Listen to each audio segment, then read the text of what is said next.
সাধারণ নাগরিকদের জীবন, সম্পত্তি, শান্তি ও সুস্থিতির নিশ্চয়তায় শ্রেষ্ঠ ত্রিপুরা সমৃদ্ধশালী ত্রিপুরা সীমাবদ্ধতা আমাদের দায়বদ্ধতাকে পরাস্ত করতে পারবে না।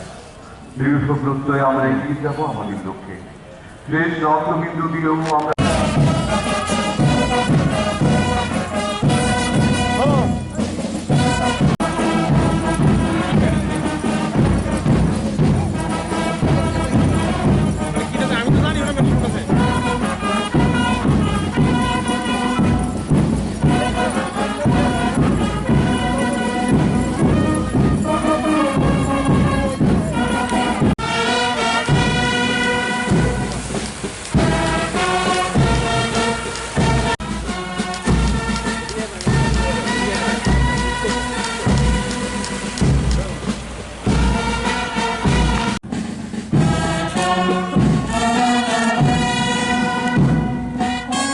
বীর শহীদদের যারা এই রাজ্যের শান্তি সম্প্রীতি রক্ষায় নিজেদের আত্মবলিদান দিয়েছেন,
সবচেয়ে কম অপরাধের পরিসংখ্যান আমরা দেখতে পাই।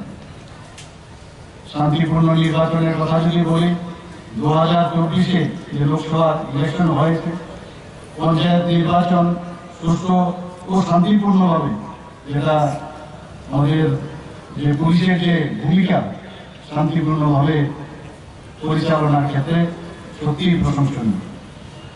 আমরা আগেও শুনতাম যে ইলেকশন নাকি উৎসবের মেজাজে হয়। আমার জানা নেই আগের কি উৎসবের মেজাজে হয়েছে, যে এখন কিন্তু আমরা যেটা মুখে বলি সেটা কিন্তু আপনাদের মাধ্যমে আমরা করে দেখাচ্ছি। এর ফলে আমরা একটা জিনিস আমরা দেখতে পেয়েছি যে ভোটারদের সংখ্যাও কিন্তু অনেক বেশি বেড়েছে।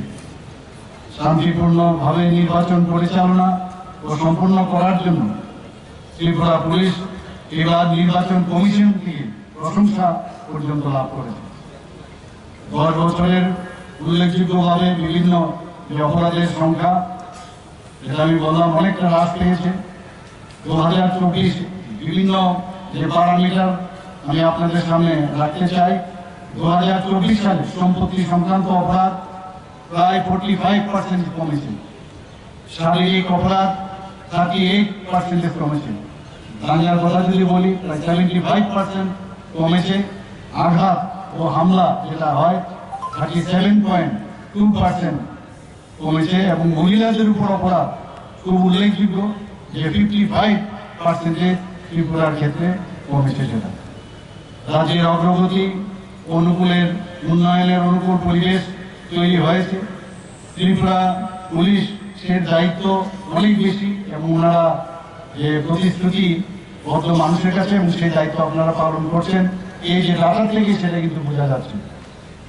গত 2024 সালের 24শে সেপ্টেম্বর জম্মু জেলায় 7ম ব্যাটালিয়ন TSR হেডকোয়ার্টারে 1173 জন NLFT এবং ATTF এর সদস্যরা অস্ত্র সমর্পণের মাধ্যমে স্বাভাবিক জীবন ফিরে এসেছেন, এবং এখন আমরা বলতে পারি যে ত্রিপুরা সন্ত্রাসবাদ মুক্ত ত্রিপুরা। NCRBর যে তথ্য অনুসারে প্রতি লক্ষ জনসংখ্যার নিরিখে সড়ক দুর্ঘটনায় মৃত্যু দেশের মধ্যে ত্রিপুরার স্থান নিচের দিক থেকে 6ষ্ঠ পজিশনে আছে। রেজিস্টার যে সড়ক দুর্ঘটনায় মামলা হয়েছে এখন পর্যন্ত 2014 সালে 716 থেকে কমে 2024 সালে 2014 সালে যে মামলা সংখ্যা 2014 এবং সেটা নেমে এখন 716 ছিল, সেটা 578 দাঁড়িয়েছে। এই সময়ে প্রায় 170% যানবাহন বৃদ্ধি পাওয়া সত্ত্বেও কিন্তু এই পার্সেন্টেজটা নেমে এসছে।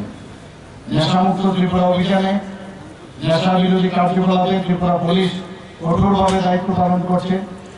গত 3 বছরে NDPS এর মামলা প্রায় 1666টি এবং 3079 জনকে গ্রেপ্তার করা হয়েছে। 2024 সালে প্রায় 867 কোটি টাকা মূল্যের নেশা সামগ্রী বাজেয়াপ্ত করা হয়েছে, যা যদি আমরা 2023 সালের তুলনা করি প্রায় 106% বেশি।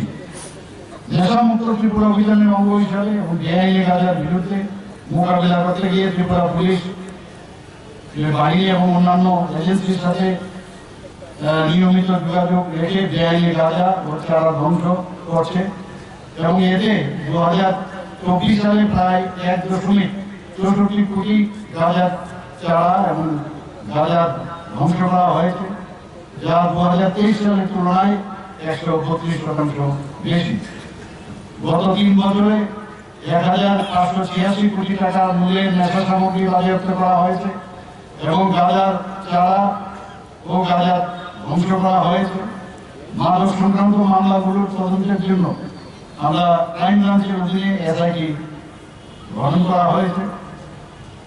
অবৈধ অনুপ্রবেশকারীদের বিরুদ্ধে অনেক কঠোর ব্যবস্থা নেওয়া হয়েছে এবং বেআইনিভাবে যেসব বাংলাদেশি, রোহিঙ্গা শরণার্থী এবং অন্যান্য বিদেশি নাগরিক অনুপ্রবেশ করছে ত্রিপুরায়, পুলিশ তাদের বিরুদ্ধে কঠোর ব্যবস্থা নিয়েছে।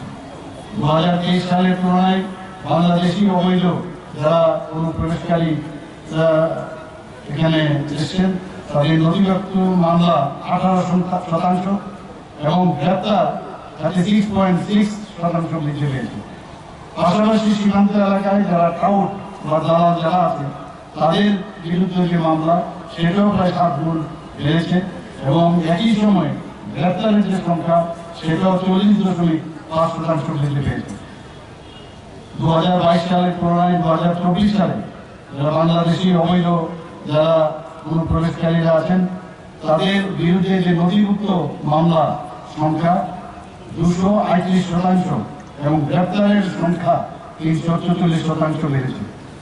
সাইবার সংক্রান্ত অপরাধের বিরুদ্ধে গত 1 বছরে ত্রিপুরা পুলিশ ব্যাংক অ্যাকাউন্ট থেকে প্রচুর পরিমাণে যে টাকা বাজেয়াপ্ত করেছেন এবং ক্ষতিগ্রস্তদের তাদেরকে অনেক অংশে ফেরত দেওয়া সম্ভব হয়েছে।